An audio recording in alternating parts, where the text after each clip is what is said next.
മഹാത്മാഗാന്ധി കുടുംബസംഗമവും ആദരവും സംഘടിപ്പിച്ചു. കോൺഗ്രസ് കൃഷ്ണപുരം സൗത്ത് മണ്ഡലം 11-ാം വാർഡ് കമ്മിറ്റിയുടെ നേതൃത്വത്തിലായിരുന്നു കുടുംബസംഗമം.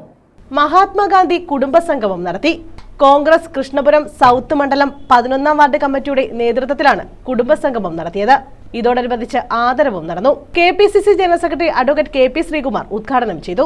140 വർഷക്കാലം രാജ്യത്ത് നിലകൊണ്ട് ഇന്നും ഈ രാജ്യത്തിന്റെ രാഷ്ട്രീയ ചരിത്രത്തിലെ രാഷ്ട്രീയ ഭൂപടത്തിലെ ഏറ്റവും നിർണായകമായ ശക്തിയായി നിലകൊണ്ട് മുന്നോട്ട് പോകുന്നു എന്ന് ചോദിച്ചാൽ കോൺഗ്രസ് എന്ന രാഷ്ട്രീയ പ്രസ്ഥാനം എക്കാലവും കാലികമായിരുന്നു. കോൺഗ്രസ് പാർട്ടിയെ സംബന്ധിച്ചിടത്തോളം കോൺഗ്രസിന്റെ മുദ്രാവാക്യങ്ങൾ കാലാകാലങ്ങളിൽ ഓരോ ഘട്ടത്തിലും കോൺഗ്രസ് നേതൃത്വം കൊടുക്കുന്ന നിരവധിയായ നേതാക്കന്മാരുണ്ട്. പക്ഷെ ആ നേതാക്കന്മാരുടെ ഒന്നും സാധ്യമായ താല്പര്യങ്ങളോ വ്യക്തിപരമായ നേട്ടങ്ങളോ ആയിരുന്നില്ല ഒരിക്കലും കോൺഗ്രസ് പാർട്ടിയുടെ മുദ്രാവാക്യം. കോൺഗ്രസ് പാർട്ടിയുടെ മുദ്രാവാക്യം എന്തെന്ന് ചോദിച്ചാൽ കാലഘട്ടം എന്തായിരുന്നു ആഗ്രഹിച്ചത്, നാടും ജനതയും എന്തായിരുന്നു ആവശ്യപ്പെട്ടിരുന്നത്, അതിനെ മുദ്രാവാക്യമാക്കി മാറ്റിയ രാഷ്ട്രീയ പ്രസ്ഥാനമായിരുന്നു Indian National Congress. Ward president Ahammed കുഞ്ഞിലഞ്ഞിൽ അധ്യക്ഷത വഹിച്ചു. UDF നിയോജക മണ്ഡലം convener AM Kabeer, Krishnapuram south മണ്ഡലം പ്രസിഡന്റ് പത്മകുമാർ, കാപ്പിൽ സർവീസ് സഹകരണ bank president advocate CA Anshad എന്നിവർ മുഖ്യാതിഥികളായി.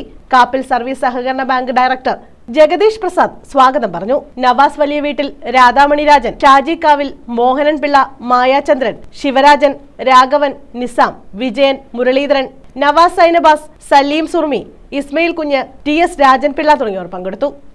News bureau, Kayamkulam.